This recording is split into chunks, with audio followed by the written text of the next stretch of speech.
Hi again, this is Arjun here, the head of research at Investikit, and I've got an exciting episode today just because it's a journey that we step out of comfort zones, we go into locations that are unknown to many, and out come some phenomenal results. So very excited to share it, and it's a good friend of mine as well. So Gokul, how are you, my friend? And great to join. Hi, Arjun. Good. How are you doing? Very well, mate.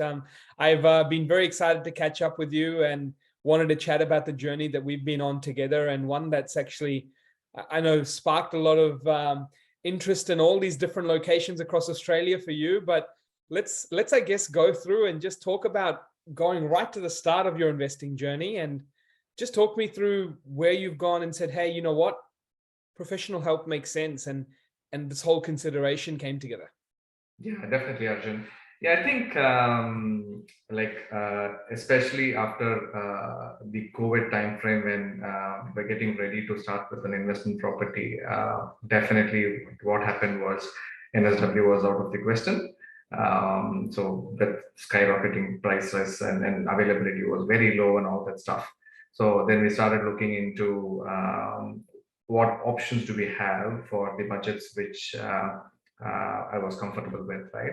And that's when we decided, okay, so with kind of a budget around 500K mark, going regional was one of the option available to me. If not, like at least considering the fact that the initial investments are going to be the key drivers for a long run investment journey, right?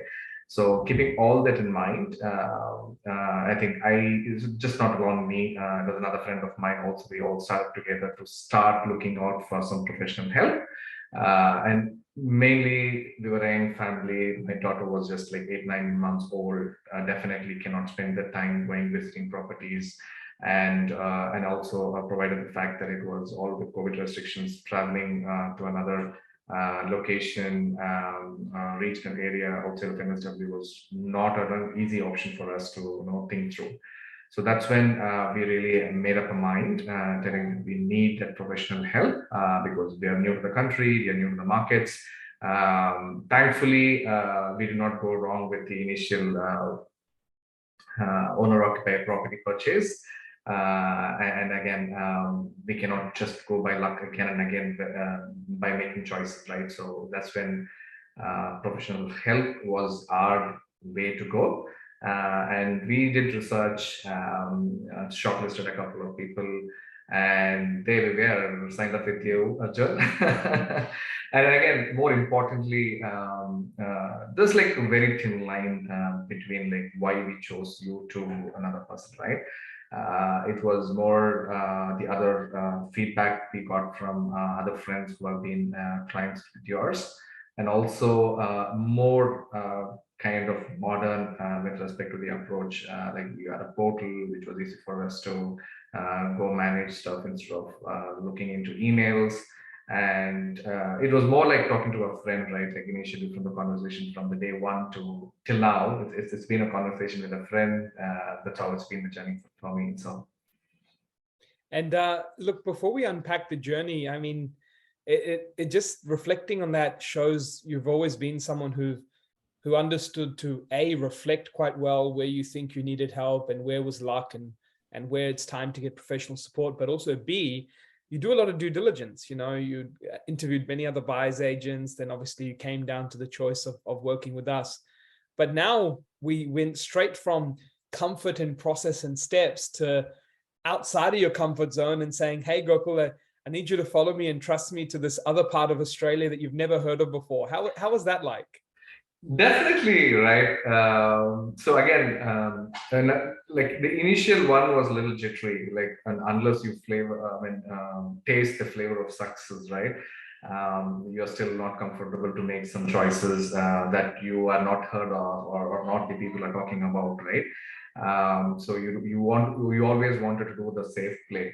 But later, the perspective changes when you definitely when you feel that you have tasted success and we are doing the right thing, the right approach we are taking. Then I was very comfortable. You tell me any location, Arjun, I will be confident to go to that location.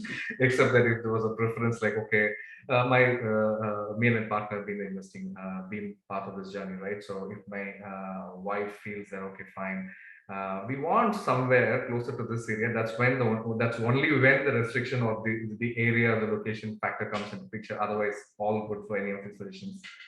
And again, the other it was also a learning process, also, right? If you are so focused to having one location in mind, not that you won't get, but again, the speed of getting it, it was the key, right? Like you remember that day we were trying to bid on like one of the properties at like 7 or 9 p.m. on a Friday evening. Made me realize, right? So there's so much competition out there when especially when a market is really hot. So probably you need to be more flexible of opportunities rather than being focused on one place. And so it's not that you don't get it; it's just a matter of time. Earlier the better. That's the thing. And I guess, when we went to this location, if it's okay that I share the goodies, we went out to purchase a property in Bundaberg, right? And what was quite interesting, and this is something I do have to educate and coach many on, and it wasn't so much for you because you were very good at connecting the dots. And what it was is that when you looked at Bundaberg at the time and you took a historic view, last 10 years, the picture is not very pretty, right? And this is where one needs to look at certain data points about the future, not so much the past. How did you get past that speed bump for many people who maybe aren't as comfortable because they look at, say, another location and they feel much more comforted with that? What was going through your mind in all the data unpacking? Definitely, the macro or the research paper which you shared for like the few shortlisted hot suburbs, which you have shared with me at that point in time. Reading that got us to explore, I mean, give us a lot of insights of why such a place has been chosen by you as like a hotspot or like whatever category you group them under, right?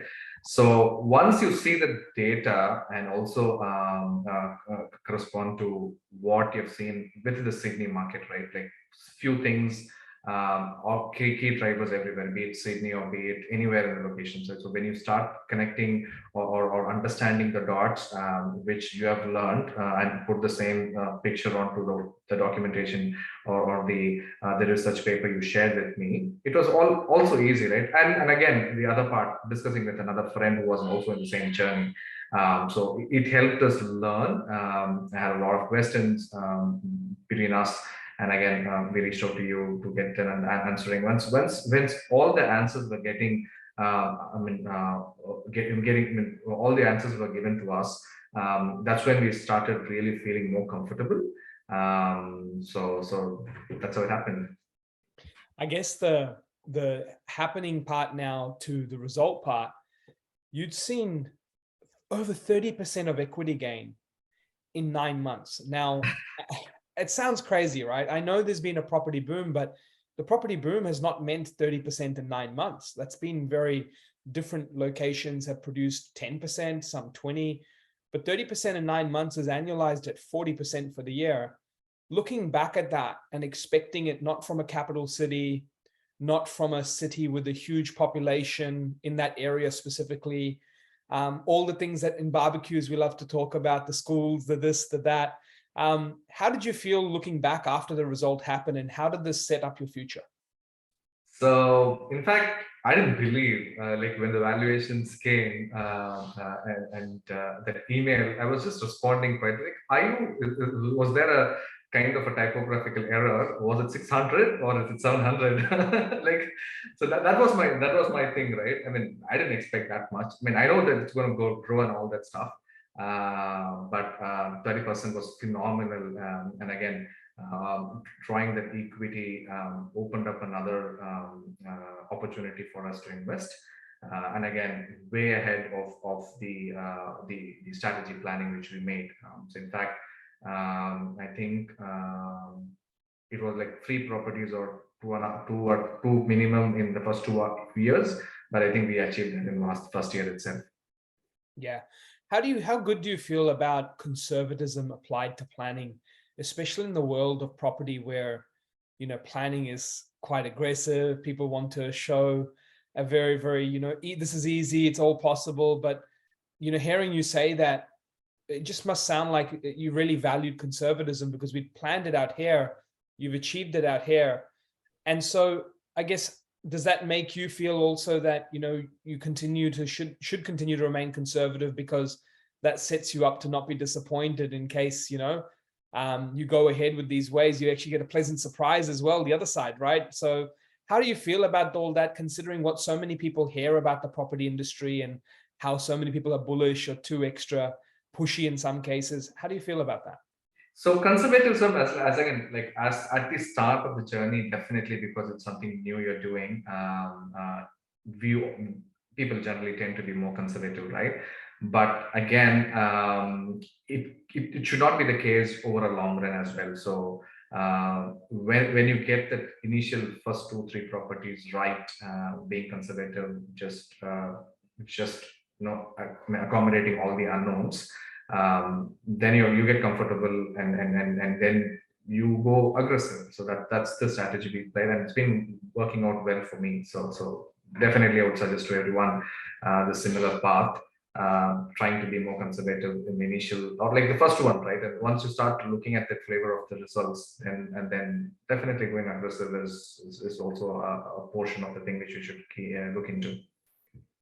Now, this is a great reflection on the first property, but from the first, we obviously purchased a second in quick succession. Within the first year of working together, we'd moved from the one, taking out equity, then on to the second. Now, what I find interesting about the second, especially with someone who's a Sydney sider, is both of these properties have, been in the 400s and 500s.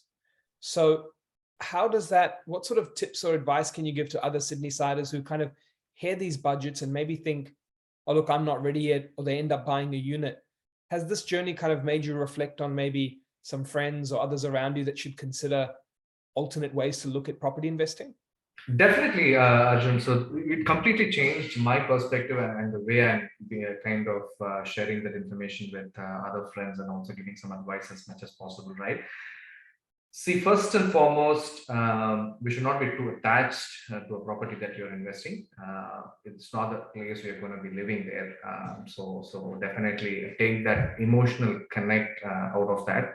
Like the first thing, that's the first thing, right? You, And you again, haven't after seen that, you haven't seen the two places either, no. right? Like So in fact, so that's the thing, right? Just being in a new age, with all the differences we have gone through in the last 2 years because of COVID. I mean, try to adapt to that. You don't have to really visit the property. I know it's kind of a big chunk of money you might be putting in a place where you're not going to see. But again, do that with trust. I've not gotten wrong by doing so in the past 2 properties, right? I tried planning to visit, but I said, fine, it was not something which is going to be mandatory for me to invest. So just trying to be more flexible is the key, and you're in safe hands, right? So that's all the thing. Any questions asked, be it from you or like when you're doing the shortlisting of the property, so much questions we have gets answered. And plus, anyways, we're going to rely on the best and build inspection, which is like the complete thorough inspection. Even you cannot do it as a person. We leave it up to the professionals as well. In fact, in the first property, I think we did come across some findings. We negotiated a little bit, and all was taken care with some due diligence. So that's all we need. It's just not because, like, if you're looking at you being in as a physical location to review, and probably if you're an expert in reviewing, definitely yes. And if you're not, if you're like a person like me who can look at things like not so very deep, but like how it looks in the front and how it has been painted and all that. So then give it to the professionals, and rely on the report, and you get comfortable doing investments without having to visit the property, you are not going to go wrong. And when you then, reflect on this journey and you go from the first to second, and now we're planning for the third investment property, how is it that, you've, I guess, I wouldn't say how, but when you look at the investment for this service, per property, each time there's an extra fee attached to it. And, many people who haven't been through the service at instance one, who want to build a multi-property portfolio, can look at that and be a bit intimidated by it because it isn't cheap, right? But you've looked at this in other ways. And I just want to understand what's going through your mind from a value proposition where you go, hey, I'm happy to be on this journey 2, 3, 4, 5 times and be able to invest there because of so-and-so reasons. What are some of those reasons for you that look back and say it's worth the investment?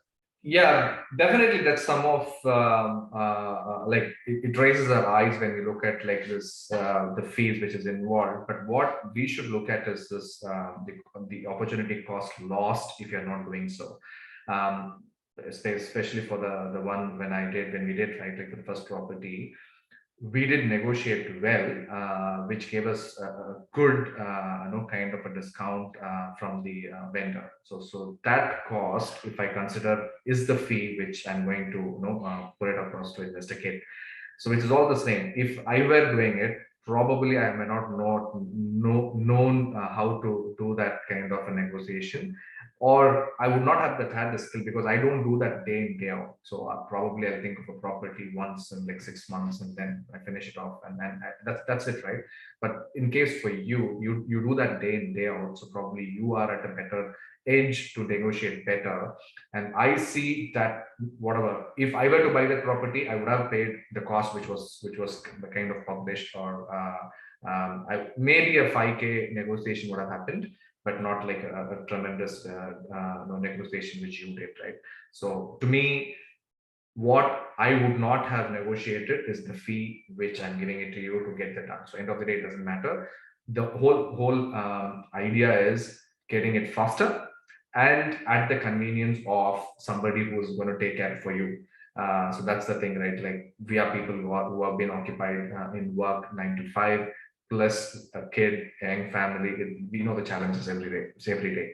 So taking all that into consideration, just give that with that trust in you, we went ahead, and it has been a good successful journey for the past 2 investment properties which we have made.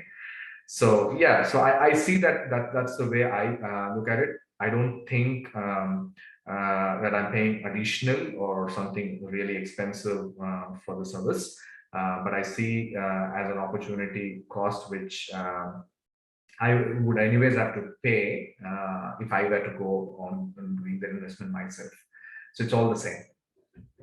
As you transition to this third property now, Gokul, and you reflect back on the journey and go, hey, you know what? These are some of my top 2 or 3 learnings. What are some of the top 2 or 3 learnings for others out there who might be considering investing that you can say, this is really, really matters? So first and foremost, there's no good time in a year or any time that you feel that, okay, this is the right time to get into the property. No. So that's the first thing, right? You're ready, get into the market as soon as possible. Don't wait. So because that's the same case when we jumped into the second property as well, right? So if I were to wait for 6 months, and what I'm and if I were to buy a similar property in the same suburb, I'm going to, and considering that minimum of like a 10% growth or whatever, right? I'm going to pay $40,000 additional by doing it later. So what I'm trying to do is just doing it right now and gain that $40,000 or whatever appreciation in that 6 months time frame as an equity for myself, rather than leaving it to someone else, right? So that's the key. If you're ready, go into the market early. Yeah, the time is money, as they say, right? And I think definitely, even if it is like 5K higher, not a problem, because we are looking at a long-term picture. or like even if it's 10K higher, I would really don't mind, right? Because we're looking at the long-term picture, like 5 years down the line, how it's going to grow. If we are so sentimental and thinking of that small value to that we want to negotiate and we could not achieve and lose that property, it's a cost. It's that we are missing it, not the other one, right? So we will look at the long-term picture and look at the growth in a long term rather than a very short term. Now, I have one tip, Gokul, that you missed, mate, and I'm going to shout it out, okay? Well, I and our team, whenever we make a purchase for clients, we really are celebrating the milestone for them, and we get them a gift.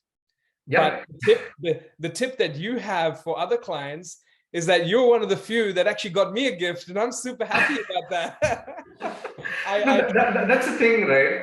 I mean, when you're really happy looking at that progress, which I mean, it's way and over and beyond what we expected or what we planned as well, right? So that's the key thing for the being conservative planning. So if we achieve this much is what we are happy with. If we achieve like 20% higher than what we anticipated, then I'll be happy. I'll have to gift you. Well, to give you some good news, the scotch was amazing, so I'm really appreciative, mate, and definitely thank you for that. Okay, no, look, yeah. Your journey has been phenomenal, Gokul. From, I think when I think of your journey, I look at it as you have a very key strength of reflection and knowing your own strengths and weaknesses, and then being okay to go, hey, you know what? I'm going to build a team around me to do that. And that's something that's quite difficult for many to do, because far too often Australia and property has been seen as this thing that it's fail proof. You do it yourself, you'll get all the results. But for many in Sydney, how do you go outside your backyard? How do you go to regions that are thriving, even amongst rising interest rates? And I applaud you for making that professional decision to go, look, this is my lane, this is others, we work together.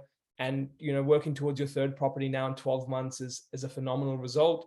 That too, starting from the own home and really quickly taking action in the middle of a pandemic and all these different things going on. So well done, Gokul, and thank you so much for sharing your story and your success today.